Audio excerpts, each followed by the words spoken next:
Just to briefly kind of give a summary of what I'll go through. So again, I was on that symposium. From that, I got a Quarry Farm Fellowship the next year, where I did a lot of research on Mark Twain's interest in astronomy and his sources. And so based on that, wrote a Mark Twain annual article, which this is kind of a distilled spin-off from. So I figured it'd be probably most interest if I can focus mostly on the sources of astronomy that Twain knew of. And if we have time, maybe I'll do a little bit more beyond that. But at the very least, I'll try and get through that before I'm kind of ushered off the podium here. I will comment. If you go past 20 minutes, I will stop you. Okay, so it's, we got a hard set there. So, all right. And I'm happy to chat your ear off later if you want to talk about any of this. So, one of the famous sayings of Mark Twain says, I came in with Halley's Comet in 1835, and I'm hoping I'm going to go out with it in 1910.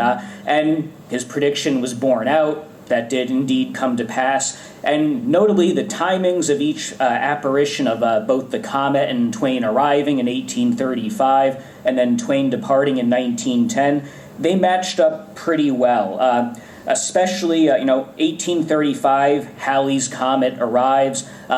For someone who would later on live in Connecticut, it's first spotted at Yale University. So again, there's that connection there. The astronomer E. Bernard noted that in 1910, Halley's Comet returning was a very big deal. It was called a celebrity comet. In 1835, when it arrived, it was really not that remarked on. It was not that big a deal. So even then, you have this good parallel of, Mark Twain, or Sam Clemens is born. No one really knows who he is. He dies in 1910. He's a celebrity just like the comet.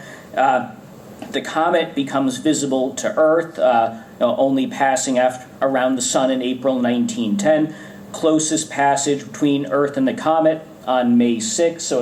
So again, a lot of the timing lines up there as well. And I'll talk a bit more about the circumstances around the comet's arrival in 1910. But between 1835 and 1910, Twain himself became very interested in astronomy, and maybe not surprisingly, it's an interest that escalated a lot near the end of his life, but it was present throughout. According to his biographer, Paine, Twain had a great interest in astronomy, especially with the enormous distances involved. He was very proud of his attempt to calculate the precise number of miles in a light year. But for all of his interest, however, Paine claimed that Twain had, quote, no real knowledge of the subject, which may or may not be true depending how you look at it. Twain certainly, was born to parents who had at least a passing interest in astronomy. His older brother was named after the constellation Orion, so right off there, you can see clearly there was some family interest. One of the earliest written expressions of astronomical interest by Twain can be found in his letters to his then-fiancée, Olivia. He had already begun referring to her by the pet name Gravity with its astronomical connotations, at least as of his February 27th, 1869 letter. In a follow-up letter, January 8th, 1870, Twain goes into great detail on astronomy. He talks about the huge distances between stars and how, quote, if we made a tour through space ourselves, they might view the images of lovers long past on different worlds. He mused whether Christ appeared on every planet in the universe, which also kind of a shade of Mormonism, which I don't know if Twain was aware of that at the time. He was attempting to reconcile the Genesis creation narrative with the scope and age of the observable universe. And so Twain, in this letter to his fiancée, clearly was very interested in astronomy. And this is the earliest known example of Twain actually writing about astronomy. And we know what he read that kind of spurred this interest in him. In January 1870, there had been the issue of the Eclectic Magazine of Foreign Literature, Science, and Art. There's an article in there called Solar Wonders, which was focused on observations of sunspots and solar flares by the British astronomer Joseph Norman Lockyer, who had been the discoverer of the element helium. So this is the earliest known astronomical work that Twain read, and it inspired that letter.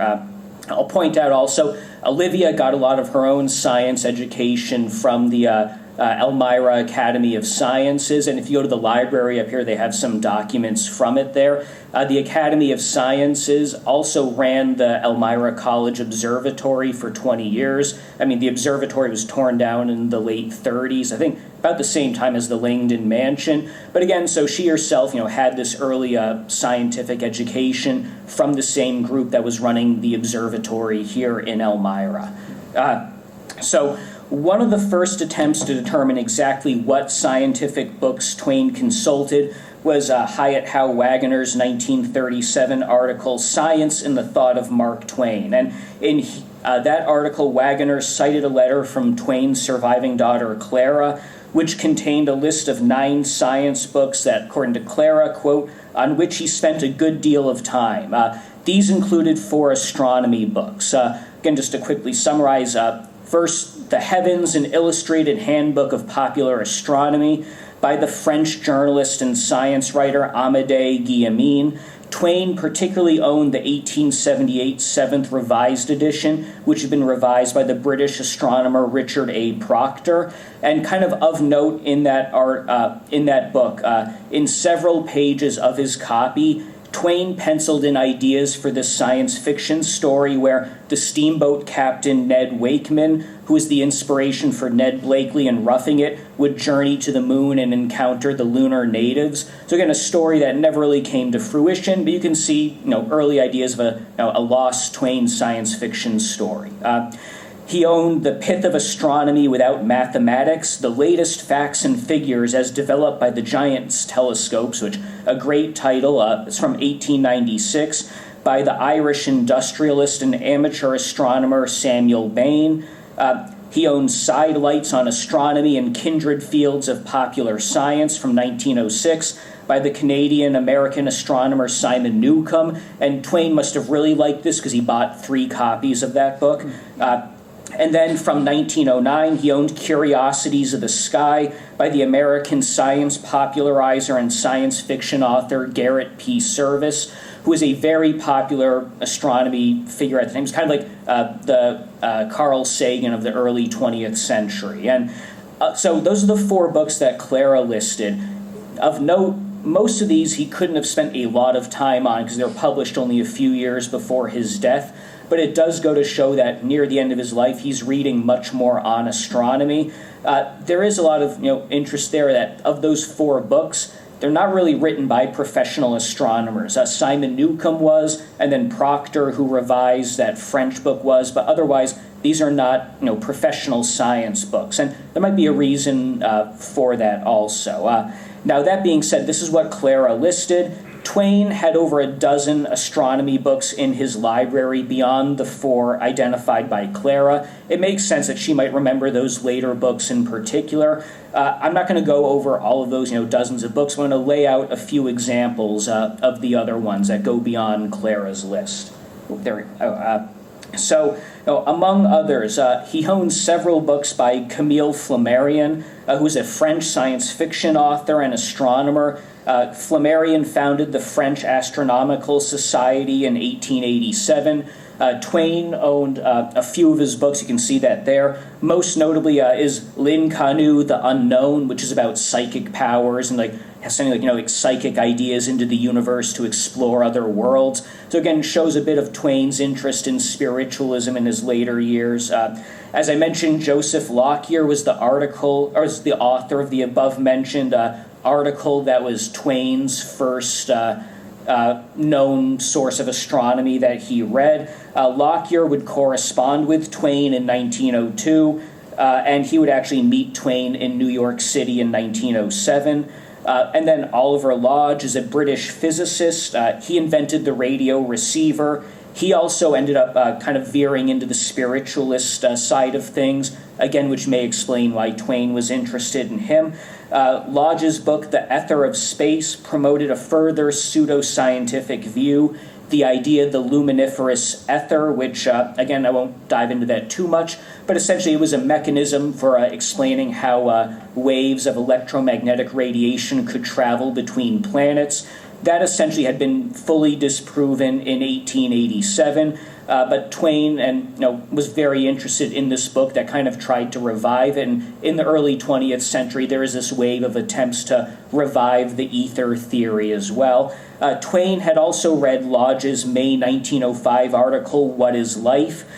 Twain, which is about kind of the origin of life, how to categorize it. Twain quotes that article in his short story, 3,000 Years Among the Microbes, which he completed that same month. So again, Twain is very rapidly reading articles, incorporating them into stories that he's writing. And then last kind of one I'll jump on is The Friendly Stars. This is a book on stellar astronomy by an amateur astronomer. Again, there's the photograph there.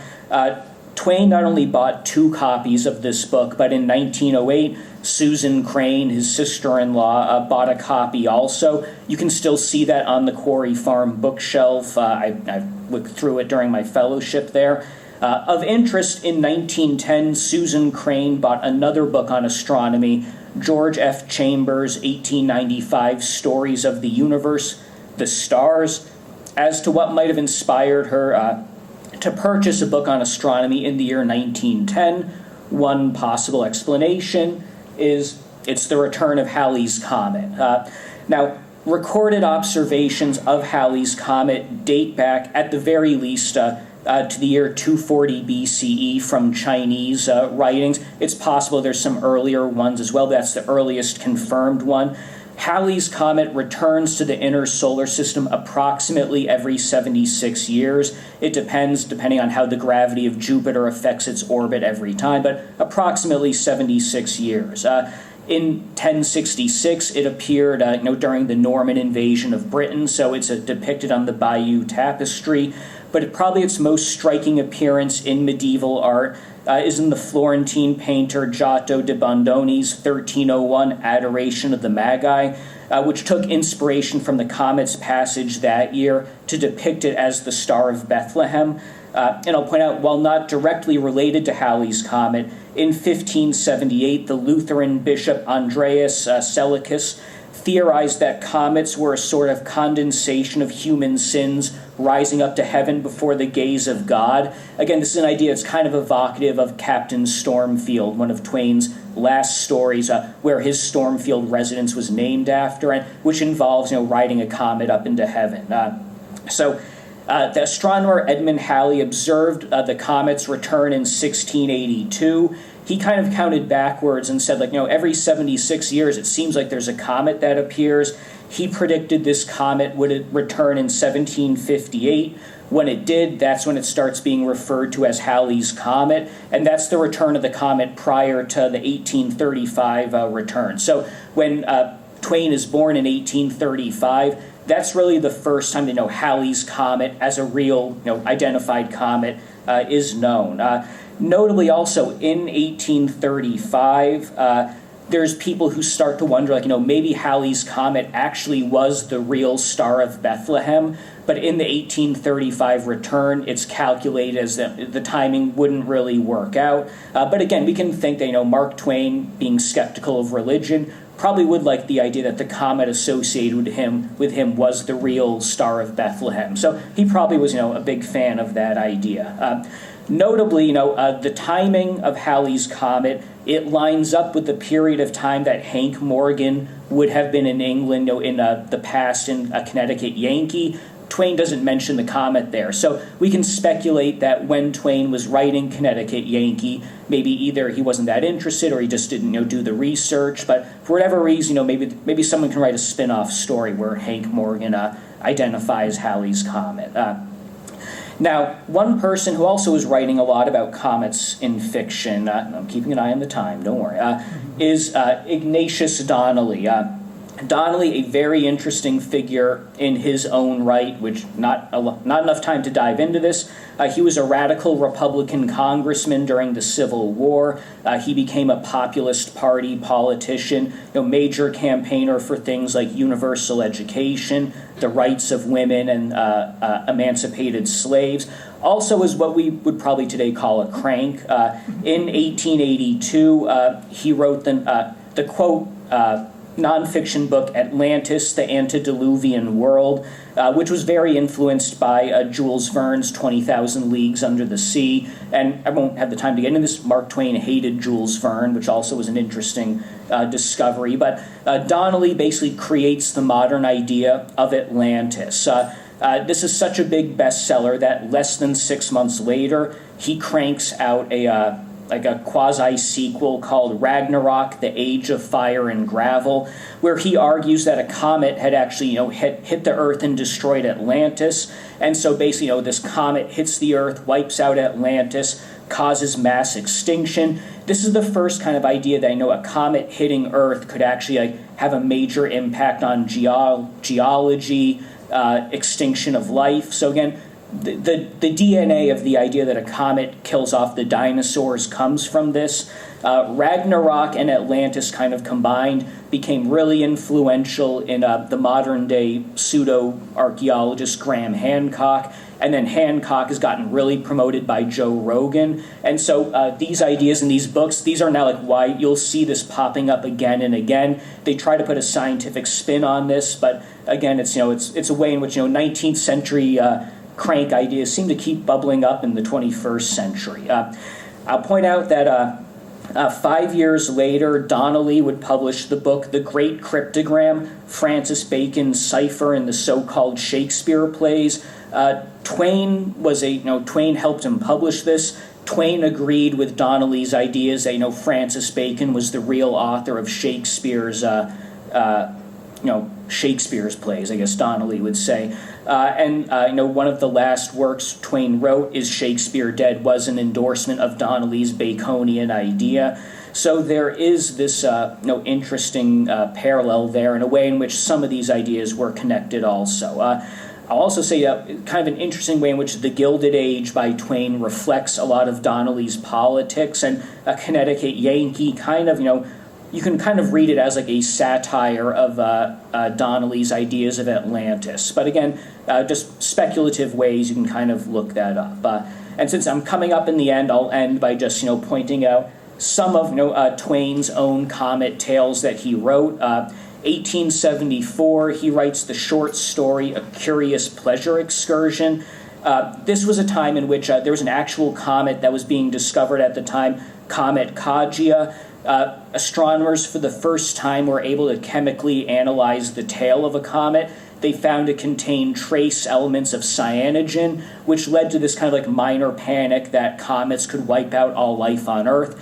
This becomes full bore in 1910 when Halley's comet returns, but Twain kind of used this as an example of writing kind of a fake news publication where he announces that he and P.T. Barnum have teamed up to lease Kajia's comet, and that you can kind of rent space on the comet, fly around the solar system, return, and it's very cheap accommodations. So he promises for less than $10 million you can ride on the comet. I think he specifically says you'll be back on Earth by New Year's Eve in the year 1991. So again, that's for that span of voyaging, it's not too bad.